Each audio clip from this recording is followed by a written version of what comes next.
Hi Founder fans, Jason here, and today we're going to discuss the American founder, the Patriot, who served in Parliament. Today's subject is a man named Henry Cruger Jr. Now, Henry Cruger Jr. was born in New York City to a fairly wealthy merchant family, and both his uncle and his grandfather had served as colonial mayor of New York City. Now, as many fairly wealthy colonists did, Henry Cruger Jr. went to England to get his higher education.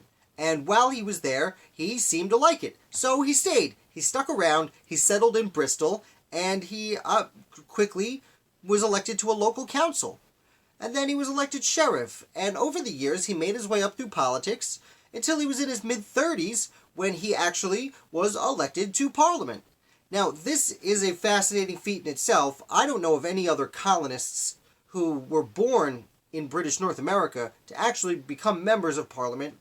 It may have happened over the 150 years or so that Britain had colonies. I wouldn't be surprised, but I don't know of any, and certainly none from our particular time frame that we're discussing.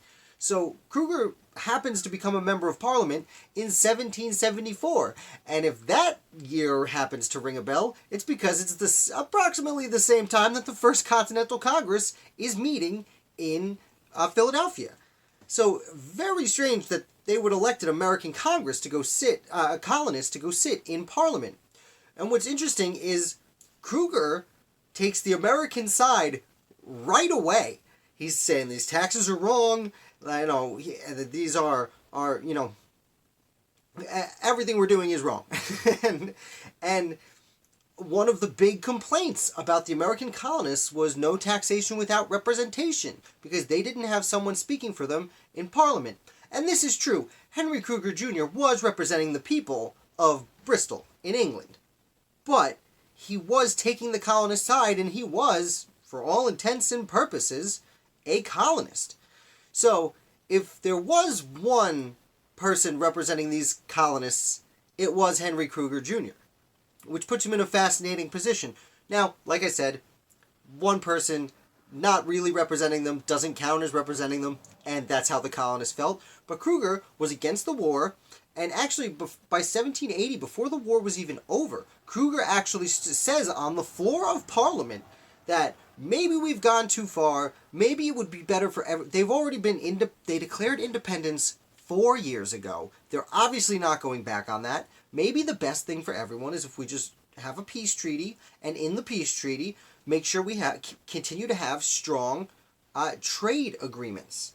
Because the trade between Great Britain and its colonies was really the most important thing for Great Britain, other than the prestige of having the colonies, and maybe having some bases for your navy around the world.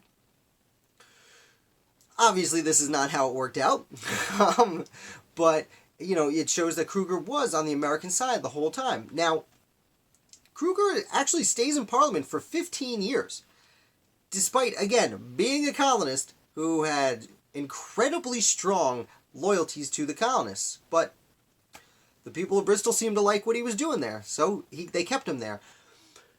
Interestingly, after 30 years living in England, again, he left as a teenager, he left the colonies, and 30 years later, he comes back in about 45, and he comes back to the United States. He does actually try to lobby the government to be named ambassador to the United States on behalf of Great Britain, despite being an American.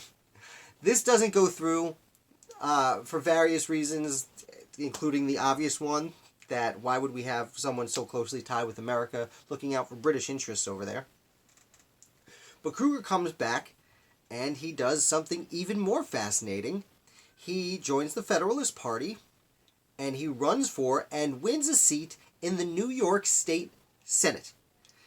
So this former colonist, and now former member of Parliament, goes on to be a state senator in the United States. And to my understanding, I don't think a member of Parliament has ever held any position in any level of government in United States history other than this gentleman. I mean, correct me if I'm wrong.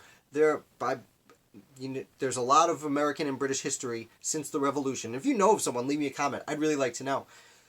But That's more or less the story of Henry Cruger Jr., the colonist who represented the founders in Parliament for, again, all intents and purposes, if not directly. So let me know what you think. If you enjoyed this, please hit like. Thank you so much for learning with me. If you haven't subscribed yet, you can click right here, I think, will be a little picture of my logo. Click on that and make sure you subscribe. I bring you videos 5 days a week. Thank you so much for watching. I will see you with another video tomorrow.